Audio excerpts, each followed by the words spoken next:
आम जनता के लिए क्या असर पड़ने वाला है टैरिफ्स का उनकी जेब पर?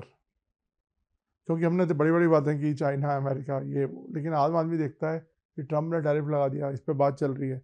हमारी जेब पे उसका क्या असर पड़ेगा और कब तक पड़ेगा? अभी तो लेकिन कल जो नंबर्स आए हैं कि 7.8 हमारे जीडीपी के क्वार्टर के, वो तो बहुत प्रोत्साहित करने वाले हैं।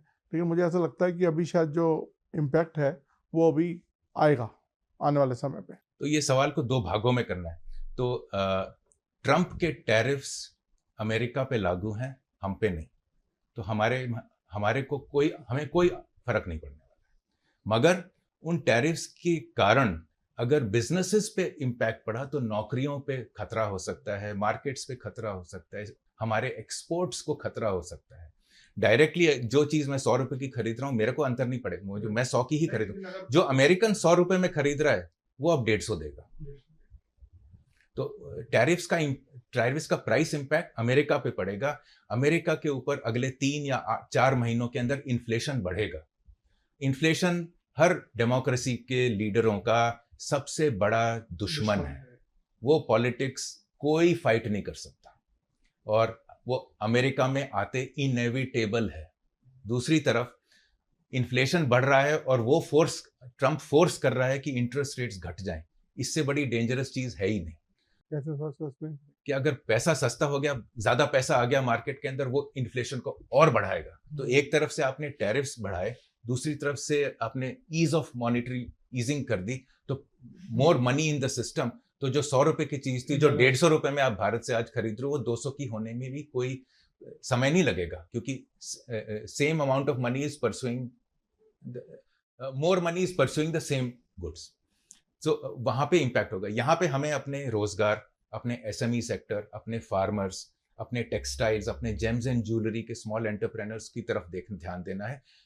हमारे डे टू डे खरीदारी में इस पे फर्क नहीं पड़ने वाला। आखिरी एक पॉइंट और बताना चाहता हूं मैं।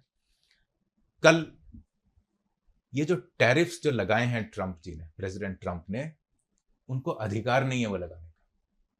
उनका यूएसए का सिस्टम उनको ये पावर नहीं देता है। उन्होंने लगा दिया है। वो केस अब कोर्ट में गया है और कोर्ट ने रूल किया है कि आप ये नहीं कर सकते, जिसके विरोध में द गवर्नमेंट ने कहा है कि हम अगर ये नहीं होगा तो हमारी फॉरेन पॉलिसी पे इम्पैक्ट पड़ेगा, अगर ये नहीं होगा तो हमारे इंटरनेशनल रिलेशंस पे फर्क पड़ेगा। तो वो ये केस कैसे चलता है आगे, ये हमें देखना है। इसको कहते हैं डिविजन्स ऑफ पावर। तो प्रेसिडेंट के पास एक प्रकार का पावर है, उनके कांग्रेस के पास दूसरे प्रकार का। ये पावर जो उन्होंने दूसरी तरफ से लेके लागू किया है, इसकी लीगल बेस नहीं है। सवाल अब ये है कि जो अमेरिका के डेमोक्रेटिक इंस्टीट्यूशंस हैं, जुडिशरी इन दिस केस, जो उनके डेमोक्रेटिक इंस्टीट्यूशंस हैं, क्या वो रूल ऑफ लॉ का अमन करेंगे, या जैसे इंटरनेशनल रूल्स बेस्ड ऑर्डर को तोड़ा गया है, उनकी अंदरूनी डेमोक्रेसी पे भी इसका प्रहार होगा। ये देखना। Thank you sir, thank you for so much. मैं एक जाते जाते बस एक छोटा सा आपसे एक एक आर्ग्यूमेंट एक डिप्लोमेट ने किया था जब उनसे वो ऑफ रिकॉर्ड बात कर रहे थे। उन्होंने कहा था कि अमेरिका कुछ भी कर ले, जैसा आपने बोला ना, वो फैक्ट्रीज लगा ले, वो अपने लोगों को एम्प्लॉयमेंट दे, लेकिन फिर भी हिंदुस्तान से सस्ता प्रोडक्ट नहीं बना सकता, चाइना से सस्ता प्रोडक्ट नहीं बना सकता। तो वो भी एक फैक्टर है क्या कि अमेरिका में वो सस्ती फैक्ट्रीज नहीं चला सकते? नहीं चला सकते। एक तो या वहां पे भी एक रिफॉर्म होगा? पर प्रयास तो किया है। वो भी डीरेगुलेशन की बात कर रहे हैं। भारत ने भी 2 कमिटीज बिठाई हैं, कल ही बिठाई हैं 2 कमिटीज डीरेगुलेशन पे। यूरोप डीरेगुलेशन की बात, तो deregulation, ease of doing business वहां भी हो रहा है। लेकिन वहां स्ट्रक्चरल इश्यूज हैं उनके पास, अब वो बहुत ऊंचे चले गए हैं। तो ये नीचे जो जो प्रोडक्ट्स जो बनते हैं, छोटे मोटे टूथब्रश, टूथपेस्ट, इसको बनाने वाले लोग नहीं। आपको एक और दुख भरा एक वो बताता हूँ, उन्होंने एग्जाम्पल देता हूँ। जो स्टाफ है उनका, मैक्सिकन स्टाफ, उनको तो निकाल दिया है। उसके कारण जो ओल्ड होम्स में जो अमेरिकन बूढ़े जो हैं, उनको केयर करने के लिए कोई बचा नहीं, क्योंकि ये काम अमेरिकन करना नहीं चाहते। जो करते थे उनको वो रहने देना नहीं चाहते। तो इनका अब क्या होने जा रहा है, ये पॉलिटिकली कैसे आगे बढ़ेगा या घटेगा, या इसको कैसे दबाया जाएगा, या इसकी सुनवाई होगी, ये देखना। रोबोट्स अभी तक तो आए हैं नहीं।